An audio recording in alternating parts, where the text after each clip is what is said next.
আসলে কে তুমি? এসব কি হচ্ছে? আমি দীপ্ত চৌধুরী।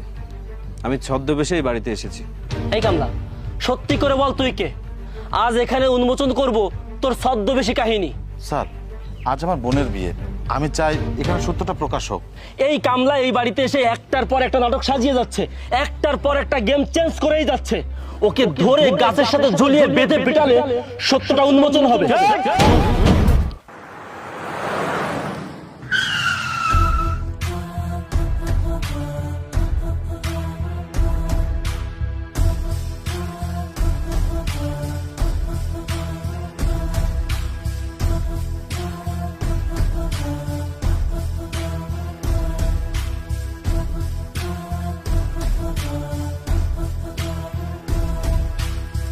আরে স্যার, আপনি এসেছেন?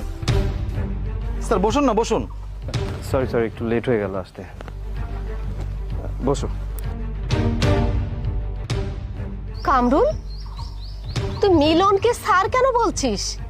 হ্যাঁ, আর তাছাড়া মিলনকে এই ড্রেসে খুব সুন্দর লাগছে। মিলন কি? কামরুল আন্টি কার কথা বলছে? স্যার, আমি আপনাকে বলেছিলাম না যে আপনার মতো দেখতে আমার বাড়ি একটা কাজের লোক আছে। কি ব্যাপার, কামলাটাকে এত সুন্দর করে সাজালো কি? হ্যাঁ তাই তো, ওকে অনেক সুন্দর লাগছে, দেখে মনে হচ্ছে কোটিপতি। আরে থামো তো জুলি, কাক ময়ূরের পাখা লাগালে সে ময়ূর হয়ে যায় না, কাক সব সময় কাকই থাকে। আজ মিলনকে খুব সুন্দর লাগছে, আমি ওকে রাজার মতো করে রাখবো। দেখছিস তো নাটক কেমন জমেছে, কামলা আবার স্যার হয়ে এসেছে। জুলি থামো তো, আজকে এখানে একটা দারুণ সত্য প্রকাশ পাবে। আন্টি, কামলাটাকে ভেতর থেকে ডেকে আনুন তো। আলামিন, মানুষকে ছোট করার অভ্যাসটা ছাড়ো। মিলন, মিলন, তোরা বস, আমি মিলনকে ডেকে নিয়ে আসছি।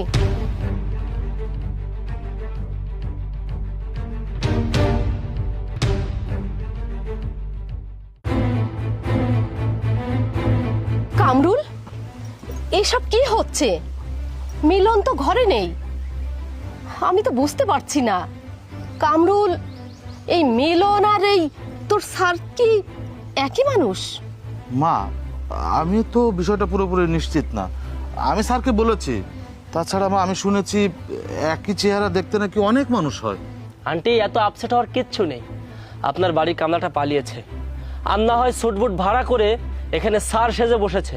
ভাইজান, আপনি একটা কাজ করুন তো, আপনার স্যারকে একটা কল করুন, তাহলে আসল রহস্য বেরিয়ে আসবে। ঠিক আছে, আমি দেখছি।